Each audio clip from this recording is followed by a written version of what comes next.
Dan, you love this. You play this a bit too much. I played it a lot. It's a really, really, really big game. I think I've played about 30 hours and still hadn't quite finished it.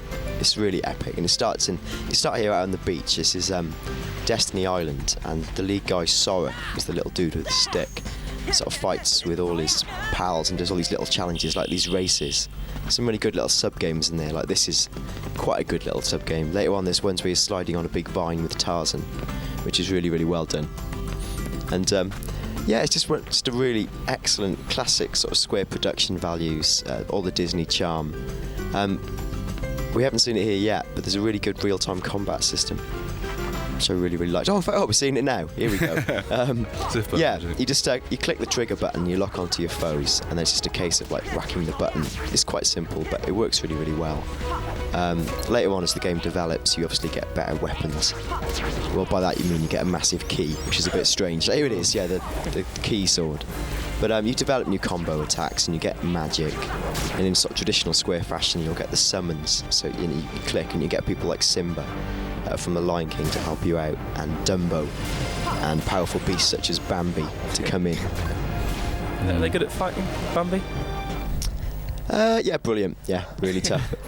Yeah, if you check out the import roundup section on the disc, we got a lot more with the Disney characters and stuff like that, because you pretty much unearth every single one of them en route to rescuing Mickey. Yeah, it's a real who's who of the Disney universe. Like later on, you meet Jiminy Cricket, Winnie the Pooh. Quite literally, almost every character who's ever been a Disney thing is there. They've even got the characters from Tim Burton's Nightmare Before Christmas, which was quite a surprise and looks really, really good. Yeah, Chip and Dale. I'd completely forgotten about Chip and Dale. Alive and well, living in Kingdom Hearts. Living in space, selling Lego blocks. If this game is to be believed. It's all right. No, quite honestly, that is true. Yeah, you build your own spaceships to fly between levels. Courtesy of Chip and Dale. Courtesy of Chip and Dale. Fantastic. Ex of Rescue Rangers. Notoriety. Seems to be. Is it primarily combat-y then? We seem to be seeing an awful lot of combat here.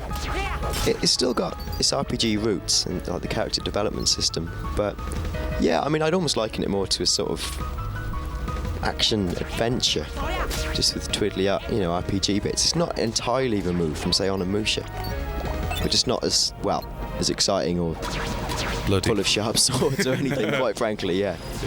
Can you fight any of the Disney characters? Can you fight them? Yeah. Only the bad ones, Dan. Oh. Yeah, not the good ones. You can't poke Winnie the Pooh in the eye and steal his honey or anything. It should just be rude, frankly. So you can't do that. So yeah, the real baddies are obviously like typical Disney shadow blokes and blokes who cackle a lot.